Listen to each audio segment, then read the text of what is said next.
അങ്ങനെ കാത്തിരിപ്പിനൊടുവിൽ ഇപ്പോൾ കേരളത്തിലെ വിവിധ തിയേറ്ററുകളിലും ഓഫീസർ ഓൺ ഡ്യൂട്ടി എന്ന ചിത്രത്തിൻ്റെ ആദ്യ ഷോ കഴിഞ്ഞ് ചിത്രത്തിൻ്റെ ആദ്യ റെസ്പോൺസൊക്കെ പുറത്തുകൊണ്ടിരിക്കുകയാണ്.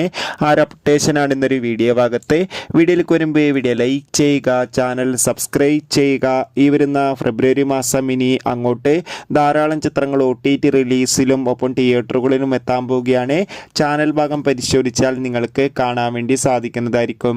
ചാക്കോച്ചൻ, പ്രിയാമണി എന്നൊക്കെ പ്രധാന കഥാപാത്രങ്ങളായി ഇന്ന് റിലീസിനെത്തിയ ചിത്രമായിരുന്നു ഓഫീസർ ഓൺ ഡ്യൂട്ടി. എല്ലാ സിനിമാ പ്രേമികളും ഒരേപോലെ ചിത്രത്തിൻ്റെ റിലീസിനായി ഏറെ ആകാംക്ഷയോടെയായിരുന്നു കാത്തിരിക്കുന്നുണ്ടായിരുന്നത്. ഫൈനലി ചിത്രത്തിൻ്റെ ആദ്യ ഷോ ഇപ്പോൾ കേരളത്തിലെ വിവിധ തിയേറ്ററുകളിൽ ആരംഭിച്ച് ചിത്രത്തിൻ്റെ ഫസ്റ്റ് ഹാഫ് റെസ്പോൺസൊക്കെ പുറത്തുവന്നിരിക്കുകയാണ്. ചിത്രത്തിൻ്റെ ആദ്യ പകുതി തന്നെ ചിത്രത്തിന് മികച്ചൊരു പോസിറ്റീവ് റെസ്പോൺസാണ് നേടിക്കൊടുത്തിരിക്കുന്നത്. ചിത്രം കാണുന്ന സിനിമാ പ്രേമികളെല്ലാവരും ഒന്നടങ്കം പറയുകയാണ് ചിത്രം മികച്ചൊരു ഇൻവെസ്റ്റിഗേഷൻ ത്രില്ലറാണെന്നും ചിത്രത്തിൽ ചാക്കോച്ചൻ്റെ മികച്ച അഭിനയം, മികച്ച ആക്ഷൻ രംഗങ്ങളും കാണാൻ വേണ്ടി സാധിക്കും.